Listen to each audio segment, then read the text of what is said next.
오늘 말씀은 24장 말씀과 굉장히 유사한 내용을 담고 있습니다.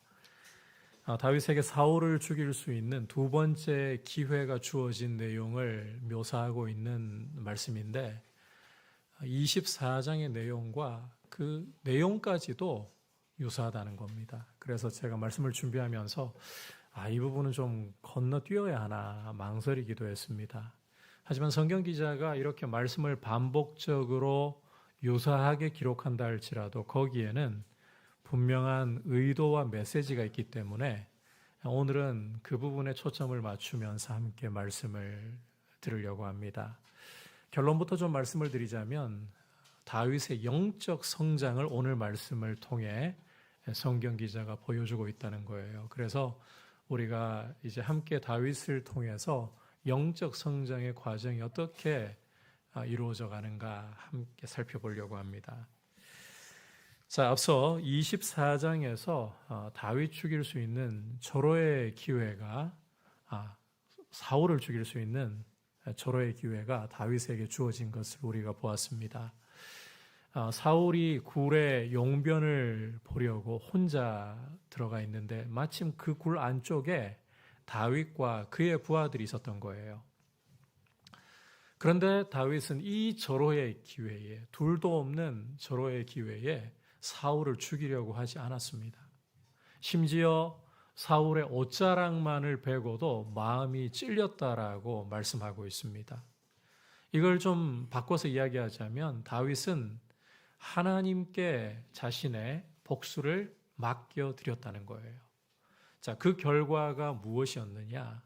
사울이 이 자초지종을 알고 난 후에 변화가 일어났어요. 다윗을 가리켜서 한 번도 다윗이라고 불러준 적이 없던 사울이 내 아들 다윗아, 네가 나보다 의롭다 이렇게 인정을 하고 나는 네가 장차 이스라엘 왕이 될 것과 나라가 네 손 안에서 견고해질 것을 알고 있다. 이런 말까지 했었습니다. 놀라운 변화가 일어난 거예요. 자, 그런데 오늘 말씀 1절과 2절을 보시면 이때의 일은 다 어디로 가버린 것인지 10사람들의 제보를 듣고서 사울이 병사 3,000명을 선택해 가지고는 다윗 잡으려고 다시 출정한 것을 우리가 볼 수가 있습니다. 그러니까 앞서 24장에서 보였던 사울의 변화는 일시적인 변화였다는 거예요. 하나님을 경외하고 신뢰한 다윗을 위해서 하나님이 다윗을 격려하시기 위해서 용기를 북돋아 주시기 위해서 사울에게 이런 변화의 모습을 잠시나마 보여주셨다는 것입니다. 자, 어쨌든 사울이 다윗을 잡으러 나왔다는 이 소식을 전해 듣고 다윗 역시 이 사울의 진영으로 정탐을 몰래 나오게 됩니다. 자, 다윗이 이르러서 사울이 지친 곳을 보니까요. 5절에서 보듯이 사울은 진영 가운데 누워 있고 이 백성들이 그를 둘러 있어요. 그런데 다윗은 이 정도로 정탐을 멈추지 않고 그냥 돌아가려고 하지 않고 그 지친 곳 안으로 들어가려고 작정을 했습니다. 이 다윗과 함께 정탐 나온 사람 두 사람이 있었는데 한 사람은 헷사람 아히멜렉이고 또 한 사람은 요압의 동생 아비새였습니다. 이 둘 중에 아비새가 다윗과 함께 가기로 자원을 해요. 그래서 이 두 사람이 이제 사울이 지친 곳으로 들어가서 보니까 놀라운 상황이 벌어져 있습니다. 사울이 가운데 누워 있고요. 그 머리맡에는 창이 땅에 꽂혀 있고 군사령관인 아브넬과 백성은 전부 다 이 사울을 둘러서 누워 있었다. 그러니까 잠이 들어 있더라는 거예요. 한 사람도 예외 없이 사울뿐만 아니라 온 군대 3,000명 전체가 잠에 빠져 있더라는 겁니다. 다윗과 아비새가 지금 잠입을 했는데 이 사실조차 누구도 알지 못한 채 다 잠에 빠져 있어요. 자, 여러분, 이처럼 모든 사람이 잠에 빠져 있다. 여기에는 예사롭지 않은 이유가 있다는 거예요. 그 이유가 무엇이냐? 12절 후반부에서 이렇게 설명을 하고 있습니다. 함께 읽어보도록 하겠습니다. 시작.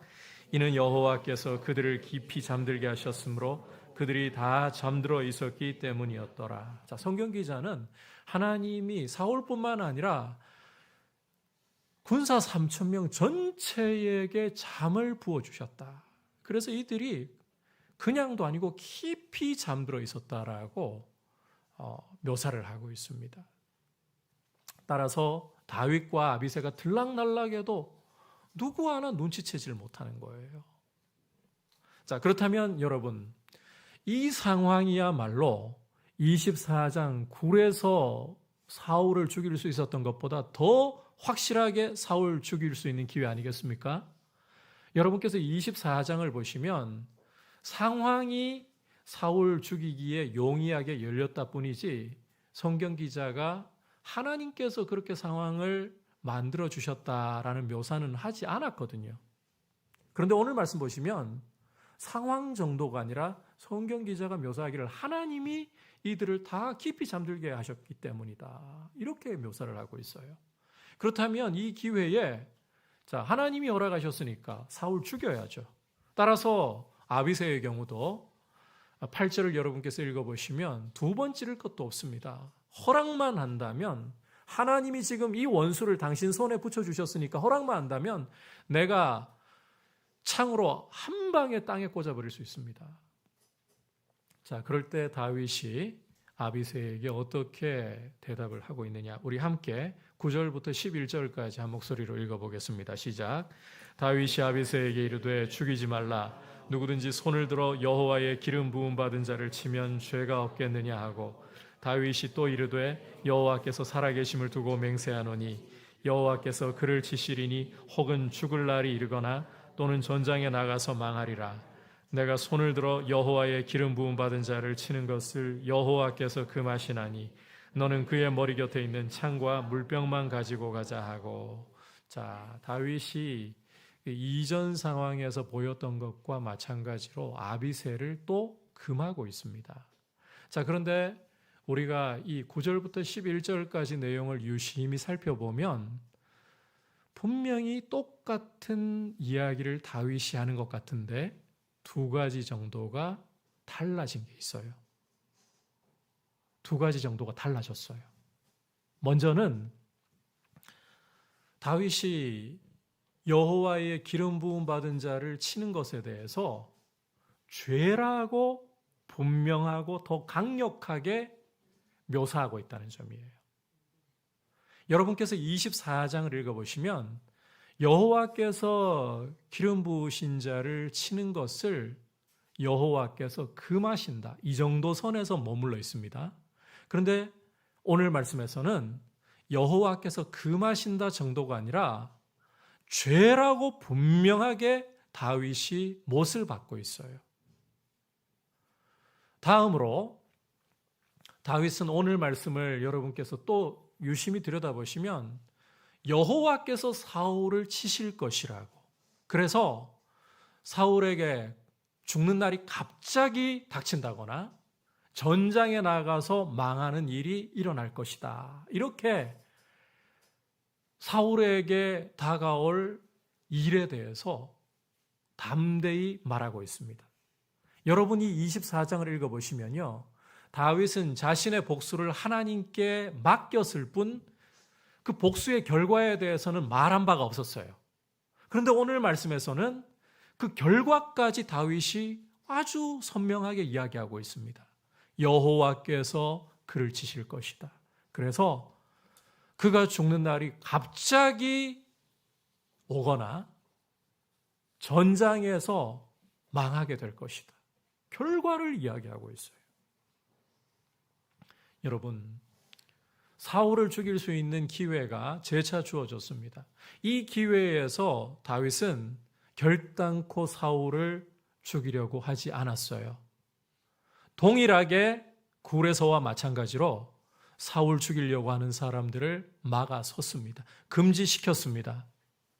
동일하게 이야기를 하고 있어요. 그런데 이 동일한 이야기 중에도 다윗에게 작아 보일지 모르겠지만 의미심장한 변화가 나타나고 있어요. 다윗은 더 분명한 확신을 가지고서 하나님이 행하실 일을 고백하고 있다는 거예요. 이전보다 다윗이 더 성장했다는 것입니다. 다윗의 믿음이 그 사이에 더 자라났다는 거예요. 그걸 오늘 말씀이 성경 기자가 보여주고 있다는 것입니다. 그래서 우리가 오늘 이 말씀 속에 이 부분을 주목을 해야 된다는 거예요. 자, 그렇다면 이제 이 다윗에게 어떻게 이런 믿음의 성장, 이런 변화가 일어나게 된 것이냐, 이 부분을 우리가 살펴보는 게 굉장히 중요합니다. 자, 이전굴에서 다윗이 사울 죽일 기회가 있을 때 다윗의 경우는 하나님 뜻이니까, 이 부분 여러분 좀 귀 기울여 잘 들어보세요. 하나님 뜻이니까 그저 순종하자, 이런 모습이었습니다. 이게 좋아서라기보다 원수를 죽이고 싶은 마음 다윗 안에도 왜 안 일어나겠습니까? 하지만 하나님 뜻이니까 일단 순종하고 보자, 이런 모습이 강했어요. 그런데 어렵더라도 그렇게라도 하나님 뜻에 순종을 하고 나니까 어떤 결과가 찾아왔느냐. 여러분, 일시적이지만 사울에게 변화가 일어났다 했었죠. 눈에 불을 켜고 다윗을 잡아 죽이려고 하던 이 사울이 다윗을 향해서 내 아들 다윗아, 네가 나보다 의롭다. 뿐만 아니라 사울은 자기의 입을 열어서 하는 말이, 다윗 네가 반드시 이스라엘의 왕이 되고 이스라엘 나라가 네 손에서 견고해질 것이다, 그걸 내가 알고 있다, 이런 말까지 했어요. 하나님께서 다윗을 위해서 사울까지도, 저 원수 사울까지도 바꾸실 수 있다라는 결과를 보여주신 거예요.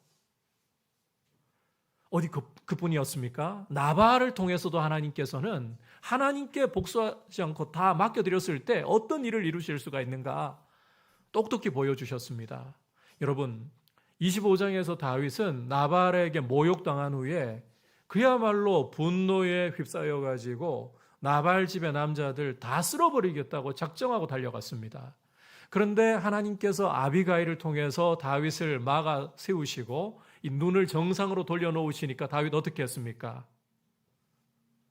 정신 차린 후에는 하나님께 복수를 맡겨드렸잖아요. 그런데 그 결과가 어떻게 따라왔느냐. 한 열흘가량 지난 후에 하나님이 나발을 직접 치셔서 나발을 죽게 하셨어요. 다윗은 이 일을 통해 똑똑히 본 거예요.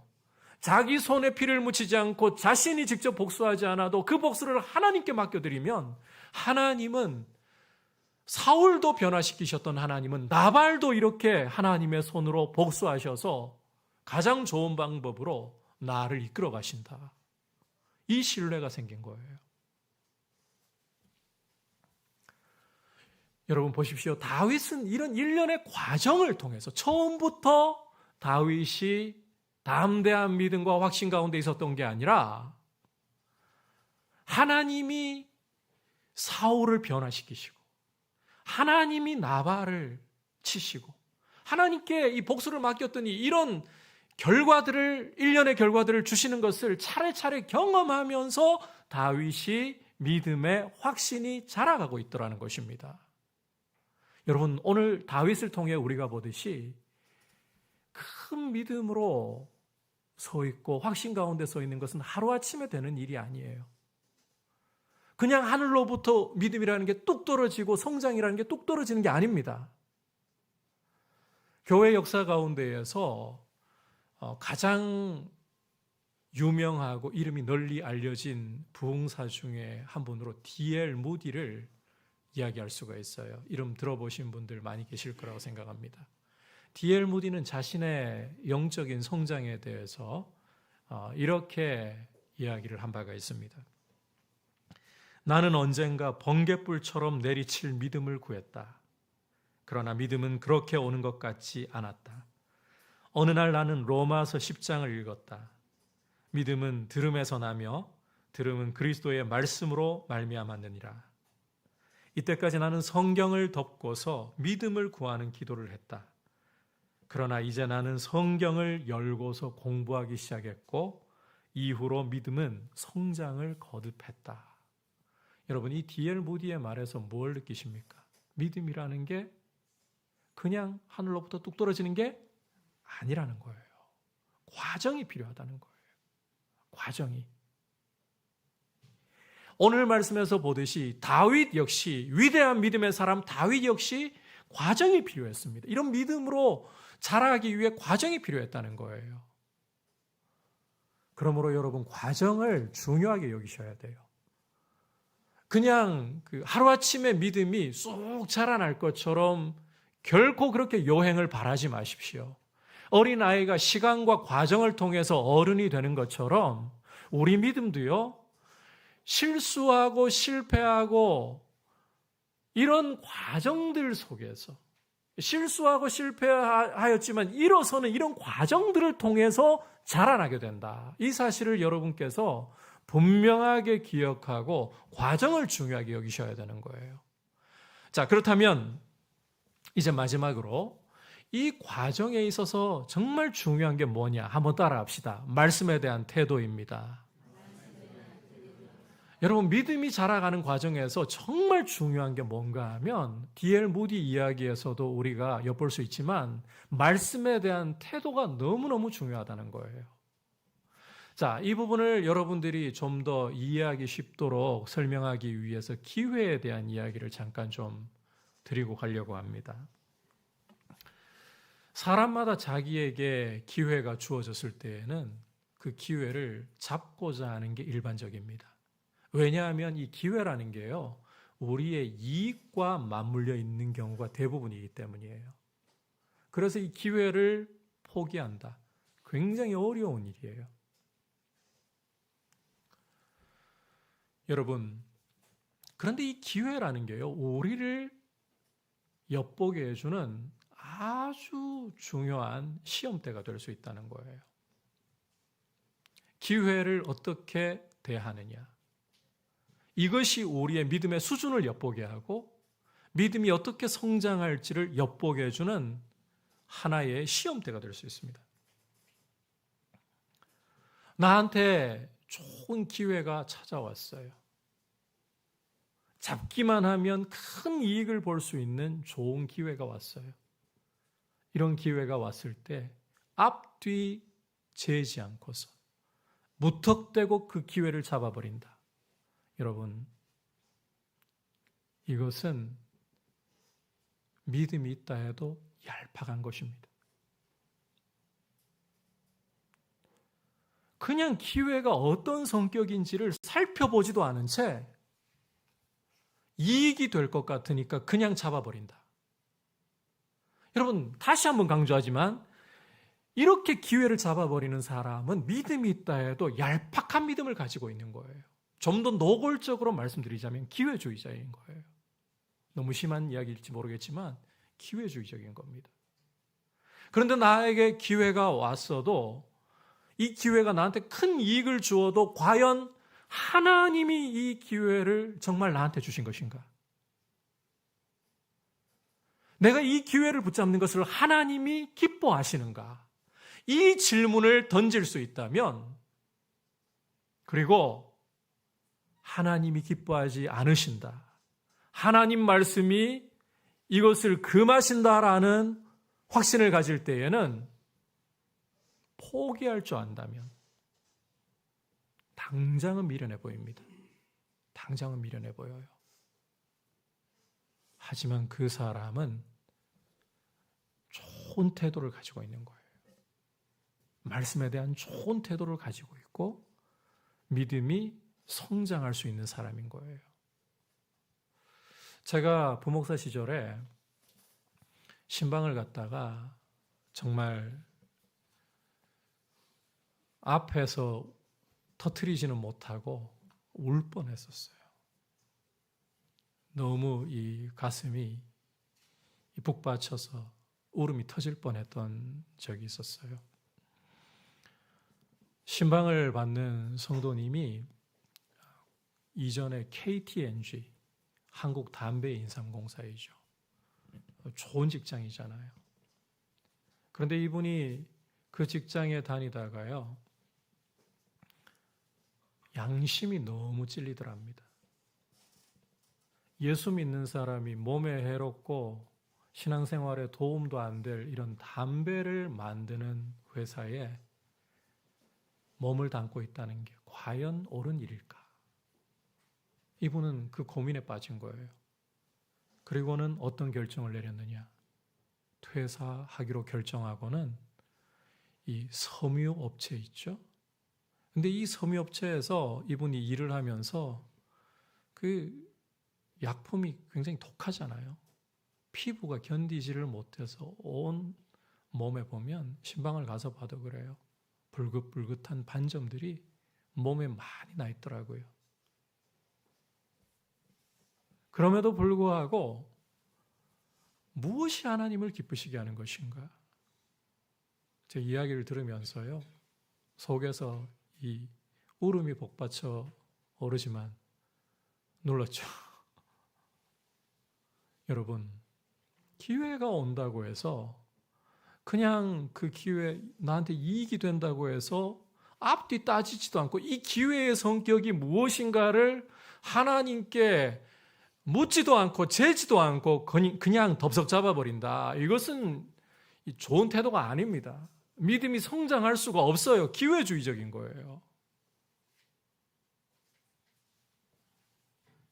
하나님의 말씀 앞에 순종하려고 하는 태도. 그런 좋은 태도를 가지고 있는 게 정말 중요합니다.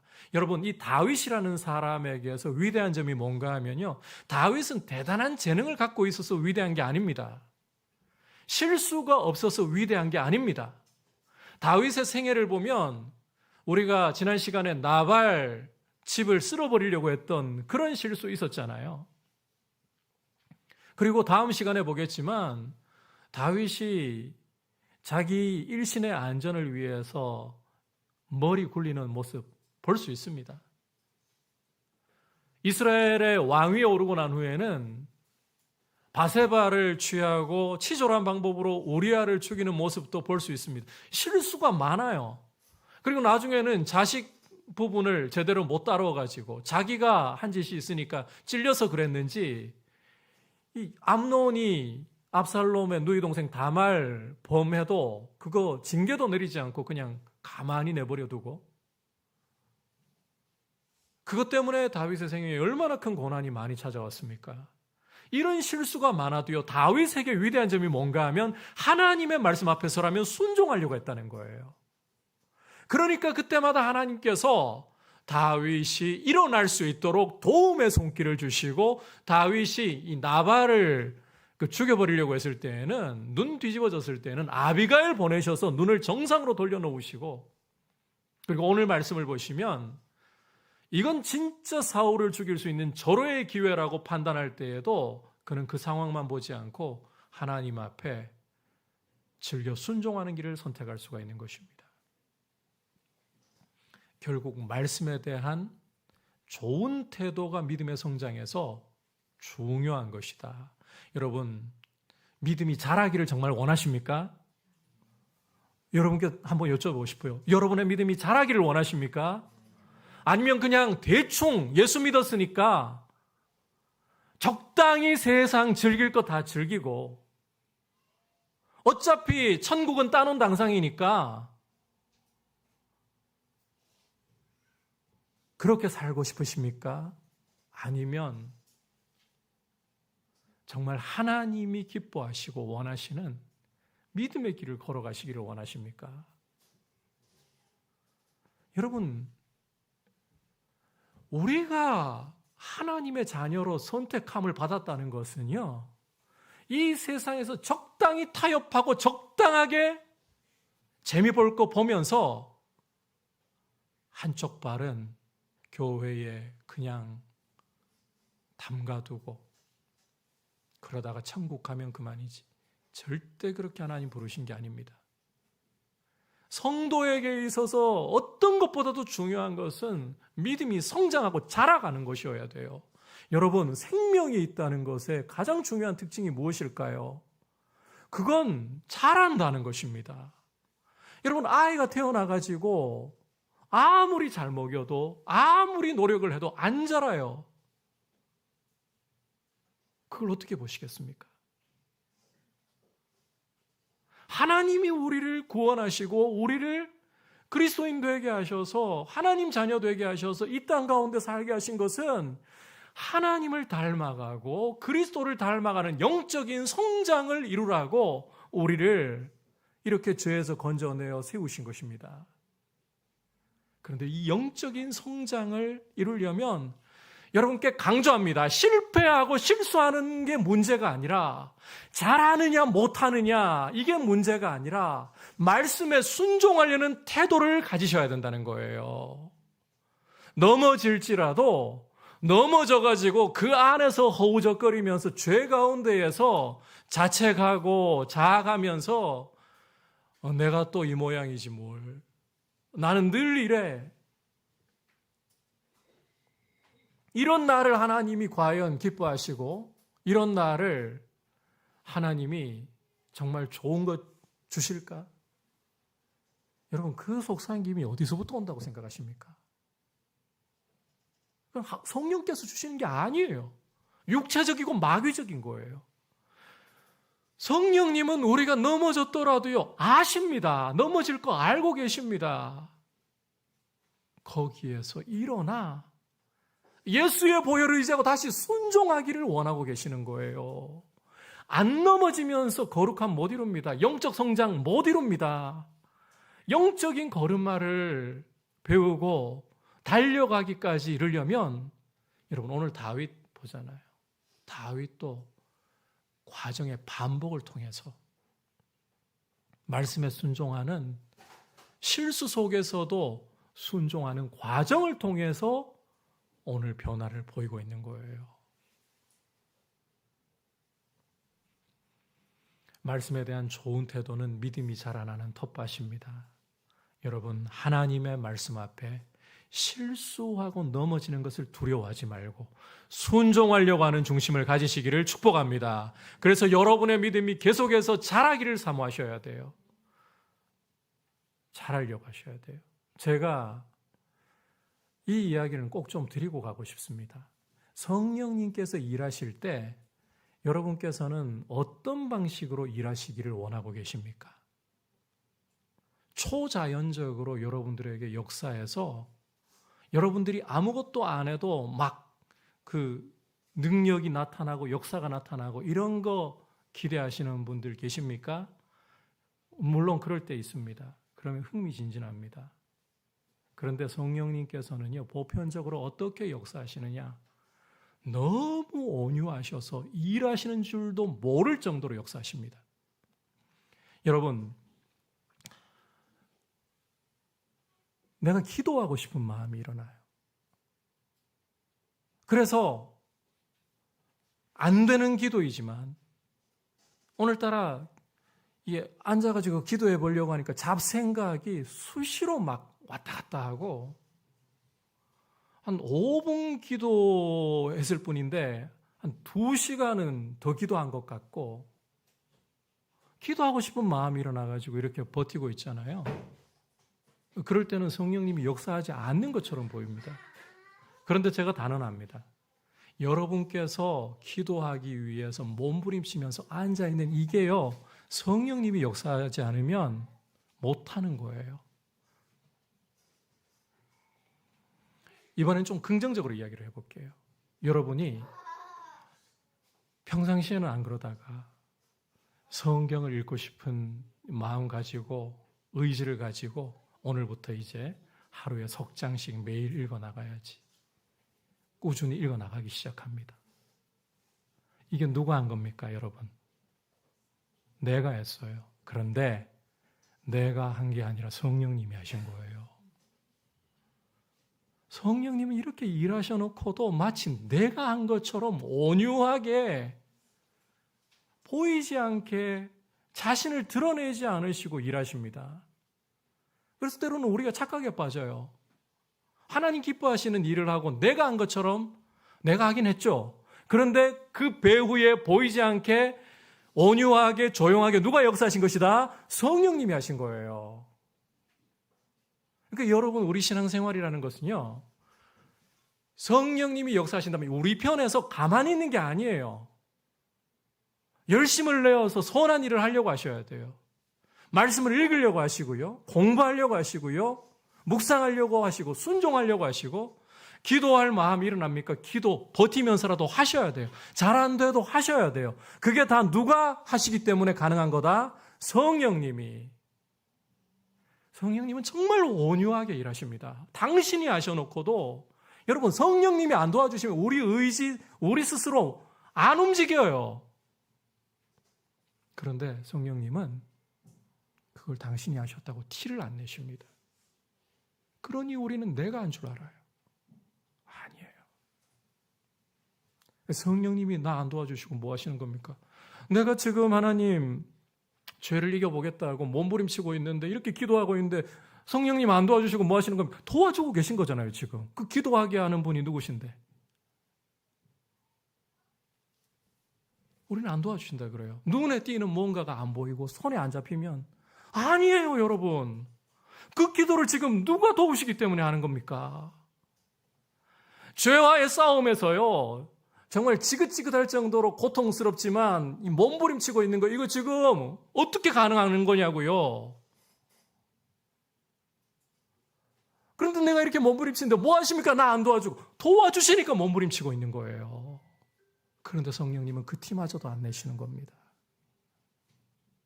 그러므로 여러분 하나님 말씀 앞에서 넘어지는 게 문제 아닙니다. 실수하는 게 문제 아닙니다. 순종을 안 하는 게 문제이고 넘어져서 마귀에게 유린당하면서 안 일어나고 다시 앞으로 나가려고 하지 않는 게 문제일 뿐입니다. 말씀에 대한 좋은 태도 가지고 일어나서 주님과 함께 성령님과 함께 여러분 믿음의 성장을 위해 앞으로 나갈 수 있기를 축복합니다. 아울러 여러분께 당부하고 싶어요. 기회주의자가 되지 마세요. 기회주의자의 특징은 하나님 인도하심을 분별할 때에도요. 기회이냐 아니냐로 따지려고 하지 말씀이 옳으냐 이걸로 안 따집니다. 기회주의자는 나한테 기회가 왔느냐 아니냐로 따지지 말씀 따라서 분별하려고 하지 않아요. 그런데 여러분 하나님의 인도하심은 기회로 보는 게 아닙니다. 하나님의 말씀 따라서 여러분께서 분별하시려고 해야 되는 것이고요. 그리고 여기에서 정말 중요한 건 하나님은 말씀을 이랬다 저랬다 하시지 않는 분이라는 거예요. 앞에서는 가라고 했다가 뒤에서는 멈추라고 했다가 왔다 갔다 하지 않는 분입니다. 하나님은 돌아서는 그림자도 없는 분입니다. 어제나 오늘이나 영원토록 동일하신 분이십니다. 그래서 하나님의 말씀을 우리가 듣고 분별할 때에 처음 말씀하신 게 뭔가에 귀를 기울이려고 하세요. 처음 말씀이 나하고 안 맞아요. 그래서 자꾸 하나님께 진짜 하나님 말씀 맞습니까? 자꾸 물어요. 자꾸 물어요. 나중에는 아니었던 것 같은데 정말 주님 말씀 아니었던 것 같은데 이렇게 흘러가요. 근데 여러분 처음에 듣는 게 맞아요. 보편적으로. 뒤에 말씀이 바뀌잖아요. 그건 둘 중에 하나입니다.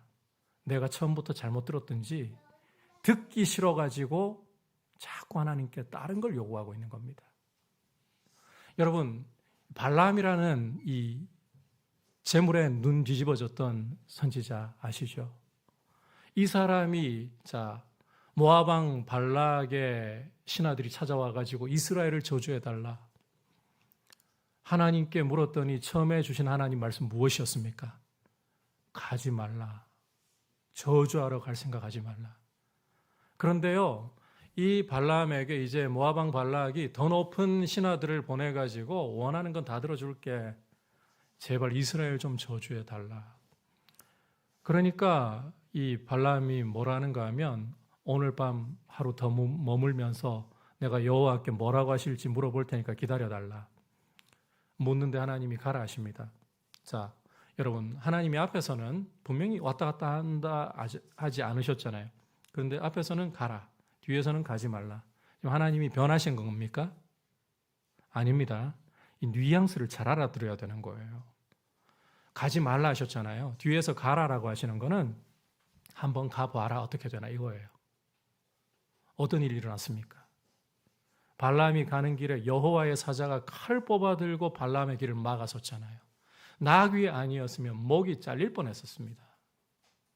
하나님은 이랬다 저랬다 하시지 않습니다. 사람이 자기 욕심에 끌려가지고 하나님 말씀, 처음에 주신 말씀이 나한테 이익이 안 될 것 같으니까 이게 싫어가지고 하나님 이 말씀 알고요, 다른 말씀 주세요 자꾸 이러는 것이지, 하나님 이랬다 저랬다 하지 않으십니다. 이스라엘의 지존자는 변개하는 법이 없으십니다. 돌아서는 그림자가 없으십니다. 그러므로 기회냐 아니냐로 분별하려고 하지 말고 하나님이 정말 어떻게 말씀하시느냐, 성경의 귀를 기울이시고, 여러분 성경이 옳다라고 한다면 주저 말고 미련해 보여도 그 길로 걸어갈 줄 아는, 넘어지는 것 두려워하지 마세요. 실수하는 것 두려워하지 마세요. 용기 있게 그 길로 나아갈 줄 아는 그러한 모습으로 여러분 자신을 들이셔서 믿음의 성장이 이루어져가는, 그리고 이 일은 나 혼자 해낸다고 생각하지 마십시오. 공동체가 함께 가야 돼요. 함께 손잡고 앞에서 이끌어주고 뒤에서 밀어주고 이러면서 우리가 믿음의 성장을 함께 이루어가야 됩니다. 이런 귀한 공동체로 우리가 서갈 수 있기를 주님의 이름으로 축복합니다. 오늘 기회가 와도 사울을 죽이지 않고 아비새가 죽이려고 해도 막아서는 다윗의 모습을 통해서 영적 성장에 대한 이야기를 함께 들었습니다. 여러분, 영적 성장이라는 것은 첫 번째로 과정이 꼭 필요하다. 그냥 하늘로부터 번갯불이 떨어지듯이 믿음이 떨어지는 게 아닙니다. 과정을 통해서 믿음이 성장한다. 이 믿음의 과정에서 이제 두 번째로 말씀에 대한 좋은 태도, 다시 말해 순종하는 태도야말로 믿음이 자라게 한다. 이 사실을 생각하면서 실패와 실수, 걱정 너무 하지 마시라 했죠. 두려워하지 마시고 순종하려고 하면 실패해도 실수해도 하나님이 붙잡아 주십니다. 안 가는 게 문제입니다. 안 일어나는 게 문제입니다. 앞으로 나아가시기를 주님의 이름으로 축복합니다.